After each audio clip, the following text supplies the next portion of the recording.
When 16-year-old Sarah collapsed in the hallway, the school nurse was in a meeting and the EMTs were still minutes away. But the janitor was there in seconds, his hands moving with a precision and confidence that seemed impossible for someone who spent his days cleaning classrooms. That's when the school nurse walked in and saw something that made her blood run cold. Not panic, but recognition. The same steady hands, the same calm under pressure, the same life-saving instincts she'd seen only in trauma centers and emergency rooms. Every story you're about to hear was earned, not given. This one belongs to Mike Chen, a man whose expertise was earned through 3 tours as a combat medic, where he saved 47 lives before earning the right to save them in a different way. Welcome to Earned Stories. Before we share this tale of earned skill and continued service, tell me in the comments, where are you watching from today? And if you believe stories like this deserve recognition, hit that subscribe button, because every story we tell here was earned through sacrifice, dedication,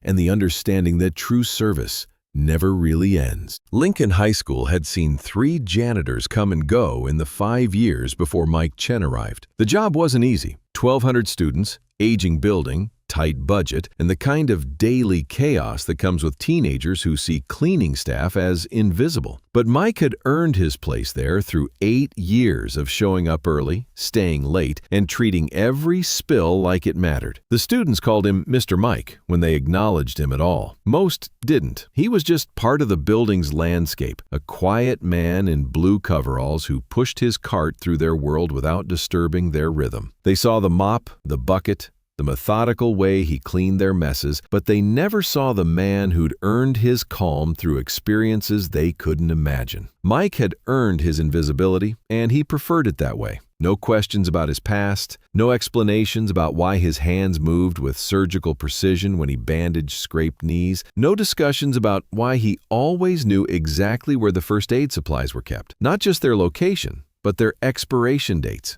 their proper application, their limitations. What the school didn't know was that Mike Chen's expertise extended far beyond bathroom maintenance and floor wax. His hands had earned their steadiness through 3 deployments to Iraq, where he'd served as a combat medic with the 1st Armored Division. His precision had been earned through 47 successful medical interventions under combat conditions, where every second mattered and every decision carried weight that clean floors never could. Tuesday morning, 3rd period. Mike was restocking paper towels when he heard it. Not a scream, but the dull thud of dead weight hitting linoleum, followed by the sharp gasp of someone realizing something was very wrong. He'd heard that exact sequence before. Baghdad, 2007, Fallujah, 2008, Ramadi, 2009. Different contexts, same physics. Someone had just lost consciousness and hit the ground hard. Sarah Martinez was unconscious on the floor outside her chemistry classroom. A crowd of students had formed, their voices rising in teenage panic, but Mike was already moving with the controlled urgency of someone whose response time had once meant the difference between life and death. "Step back, give her space," Mike said quietly, but with enough authority that the students obeyed immediately. His hands moved with practiced precision, circulation, airway, breathing, pupils equal and reactive. No obvious bleeding. These weren't the uncertain fumbling of first aid training. They were the fluid motions of someone who'd earned his expertise through real-world application. That's when he found it, the insulin pump clipped to her belt showing a low battery warning and error message. Diabetic emergency. Mike's mind immediately shifted to the appropriate protocol, earned through treating similar cases in combat zones where diabetic soldiers faced the additional stress of deployment. "I need orange juice or glucose tablets," Mike called to the students. "Check the vending machine, now." Nurse Jennifer Wells rushed around the corner, expecting to find the usual scene of panicked students and a janitor doing his best until help arrived. Instead, she found Mike Chen performing what looked like a textbook medical assessment with a precision that made her stop mid-stride. She watched him support Sarah's head while checking her pulse at the carotid artery. Not the wrist, where most people would look, but the neck, where you could get an accurate reading even during shock. She saw him position Sarah's legs slightly elevated to improve circulation. She saw him monitor breathing patterns while simultaneously checking for medical devices. This wasn't first aid. This was field medicine. "What's the situation?" Jennifer asked, approaching slowly. "Probable hypoglycemic episode,"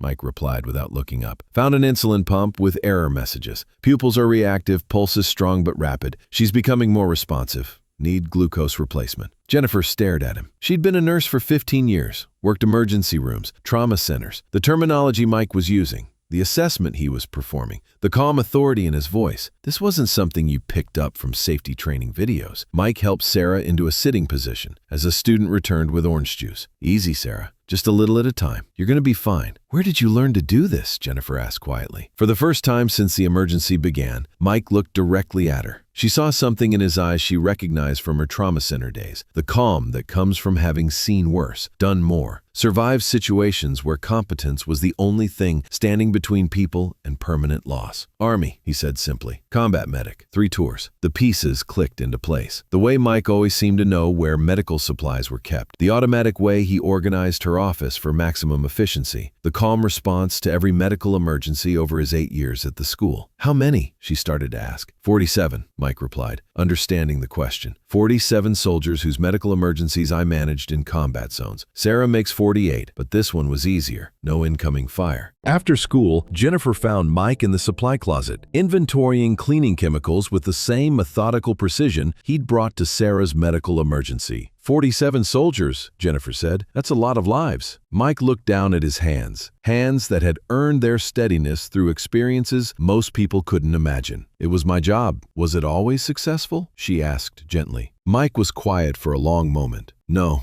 not always. You do everything right, follow every protocol, and sometimes people still don't make it. That's why when you can save someone like Sarah, he paused. It matters. Is that why you're here? At a school? Mike smiled. The first genuine smile she'd seen from him in years of working together. Kids are resilient. They bounce back from things that would break adults. And most of their injuries are simple. He gestured around the peaceful school office. This is healing. But you're overqualified for this job, Jennifer said. Mike shook his head. I earned my place here just like everywhere else. These kids need someone watching out for them, even if they don't know it. Every day, I prevent injuries by maintaining safe environments. Every emergency I respond to quickly and correctly. That's service too. Jennifer understood. Mike hadn't downgraded his career. He'd found a different way to apply skills earned through the highest stakes possible. The faculty should know about your background. Mike's expression grew serious. Respect is earned in the present, not borrowed from the past. I've earned my place here through 8 years of doing the job well. That's what matters. Word spread quietly through Lincoln High, not through gossip, but through the kind of respectful recognition that builds around someone who's earned it. Sarah returned to school with a story that transformed how people understood the quiet man who cleaned their hallways. He saved my life, she told her friends matter-of-factly, and he's been here 8 years, watching out for all of us. Principal Martinez called Mike into her office. Why didn't you tell me about your medical background when I hired you? You needed a janitor who could do the job reliably, Mike replied. My medical training helps me do that job better. I can prevent and respond to injuries more effectively, but the job is still janitor. But you're overqualified. I'm exactly qualified, Mike interrupted gently. This school needed someone who could maintain a safe environment and respond to medical emergencies competently. I can do both. That's not overqualified, that's properly matched. The faculty began treating Mike differently, not because they learned about his military service, but because they finally saw the expertise he'd been demonstrating all along. They started consulting him on safety issues, including him in discussions about student welfare. Under Mike's influence, other staff members enrolled in first aid certification. The school's emergency preparedness improved significantly, not because of new policies, but because Mike's presence had elevated everyone's understanding of competent emergency response. 6 months later, when the school district offered Mike a position as safety coordinator with a significant pay increase, he declined politely. I'm exactly where I'm supposed to be, he told Principal Martinez. This job lets me use everything I've learned to serve people who need it. That's earned purpose. Mike understood something many people never learn. You don't serve because of what you've done. You serve because of what still needs doing. And sometimes the highest expression of earned expertise is using it quietly, consistently, without requiring recognition. Mike Chen's story was earned through 3 tours in Iraq, 47 medical saves under combat conditions, and 8 years of quiet service at Lincoln High School. But his greatest earned achievement wasn't any single dramatic rescue. It was the daily choice to use his life-saving skills in service of a community that hadn't asked for them but desperately needed them. He never sought recognition because he'd already earned the only reward that mattered: the knowledge that his presence made other people safer. That's what earned service looks like. Competence without fanfare, expertise without ego, skills applied where they're needed most, not where they're recognized best. So now I ask you, what expertise have you earned that could serve others? How are you using what you've learned through your own challenges to help others face theirs? Share your story in the comments. Tell us about someone whose earned expertise made a difference in your life. Because here at Earned Stories, we believe that the most powerful service happens quietly, consistently, and without requiring applause.